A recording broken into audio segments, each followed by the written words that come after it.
Hello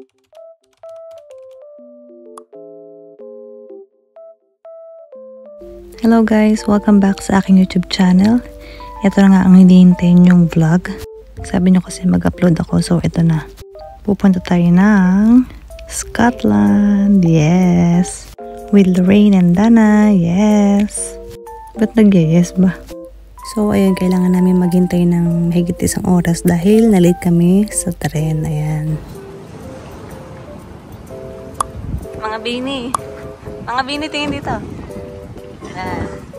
So, nag-book kami ng another ticket from Blackpool to Preston and then Preston to Edinburgh. Mabilisan naman yung biyahe, mga 3 hours lang. So, make sure na kumain or kung di kaya may dalang baon dahil mahirap na makinig.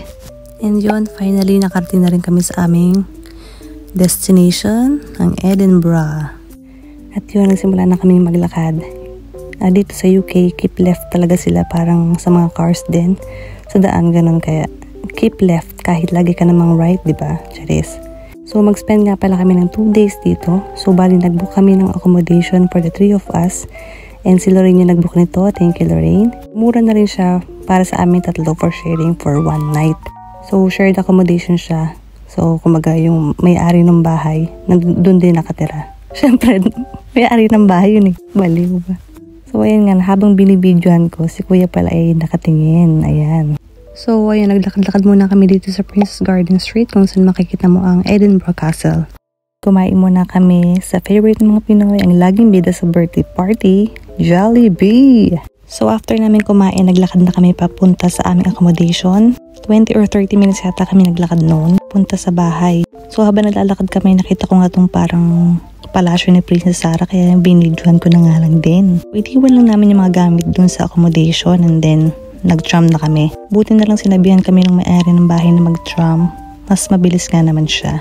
Mura lang siya, £5 for the whole day and then £2 single way. Nag-start na nga kami maglakad-lakad dito sa Prince Street Garden kung saan makikita mo itong Ross Fountain. Parang kailan lang oh. Kay Nurse Even ko lang ito nakikita ngayon. Ang mga kunurse natin ay nandito na sa UK. Shoutout sa'yo, Nurse Even. At syempre nga, habang naglalakad kami dyan, ikamuha kami ng picture. Picture doon at picture dito. Syempre, for the memories yan. Kaya nga kahit medyo nahihiya kami dyan tinuloy-tuloy na namin. Dahil nga minsan lang kami magpunta ng Scotland.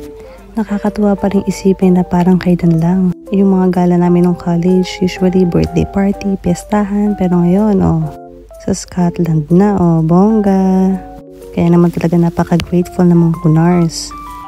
Kaya kung meron kang pagkakataong gumala ka na. Lalo na kung ang paggala ay nakakatulong sa kalungkutan mo.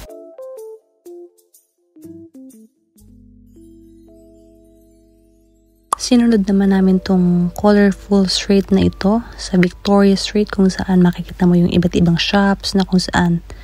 Ang dami kung saan May mga shops like food stall, mga whiskey shops. Pero yung pinipilahan dito yung parang kay Harry Potter ba yun?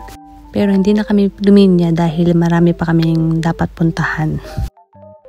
And after that ay naglakad na kami papunta sa Calton Hill. Dito talaga yun talagang lakad kung lakad and hike kung hike, ganon. Kita nyo naman, pagod na si Dana Lace. Pero talaga namang smile pa rin for the video. Ano na kayo natakbo sa isip ni Dana ngayon?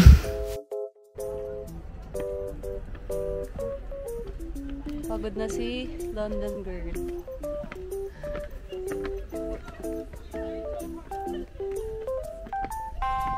Ayan, lumaharap ka. Kapag ginagamit ka, naharap ka dapat. Di ko nga in-expect na makakarating agad kami dito sa taas. Pero andito na kami guys. Doon kami nag-TikTok sa taas. Kung saan walang masyadong tao. Kaya nga yan, enjoy muna ang view. Dahil sa susunod, babalikan na lang natin lahat to as memories. Sabi nga nila, ang pera, makikita mo yan. Pero ang oras, di na yun mababalik. Spend your time wisely sa mga tao nagbibigay ng halaga sa'yo and making you feel na mas masaya ang gala kung kasama ka. Kaya nga papadulot, charis. Kaya naman masaya din ako dahil i-upload ko to. Dahil ang dami ko ng video sa phone. At sabi nga na ng mga ate ko ay mag-upload man lang daw ako. Kaya nga ito na nga, nag-upload na nga ako.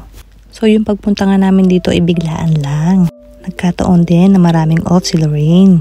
At ako naman naka-leave. Si Dana pwede pa siya mag-leave dahil marami pa siyang leave this year. So dahil hindi pa naman kami nagkikita-dikita dito simula nang dumating si Dana sa UK, napag-desisyon na namin magpunta sa Scotland.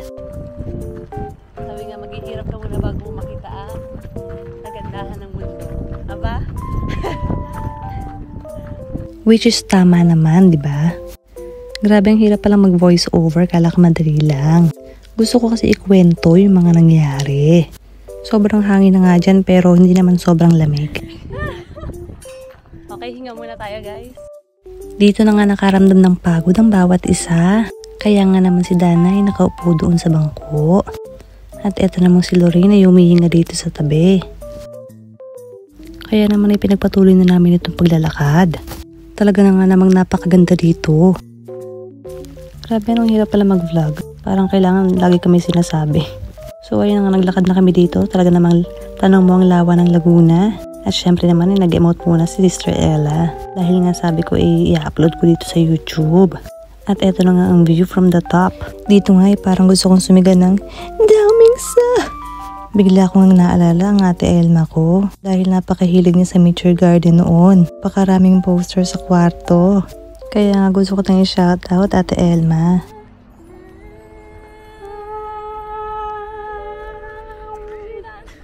Si Dana, pagod na siya. Narinig ka sa vlog. Wala ko, hayop!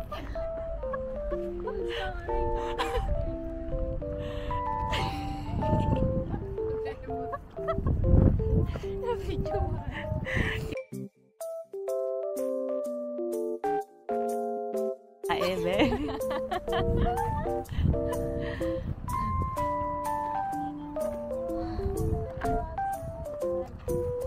Tayo niya mag-zoom.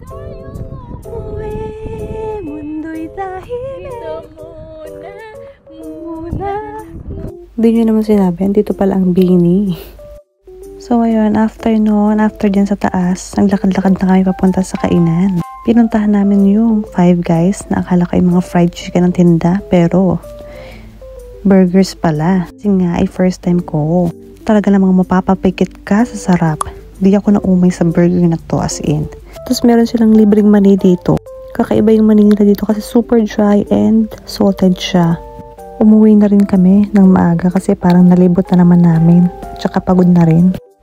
Sarap talaga magtawanan bago matulog, lalo na yung kapag pinipigil mo yung tawa mo. So day 2, kung saan pa uwi na din ng mga person. So pakita ko lang ng bahagya sa inyo yung kwarto namin, yung accommodation na na-book namin dito sa Scotland. Maganda naman siya, very aesthetic, minimalist, tsaka malinis naman siya guys. So dito, sagutan nila yung breakfast, coffee, tea, help yourself na lang, ganun.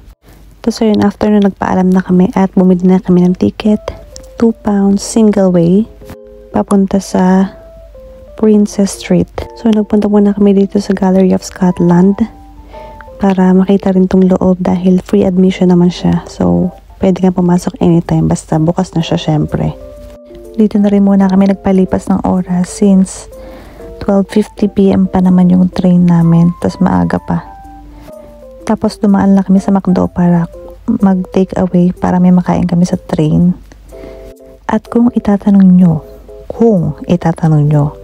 okay ba ang 2 days?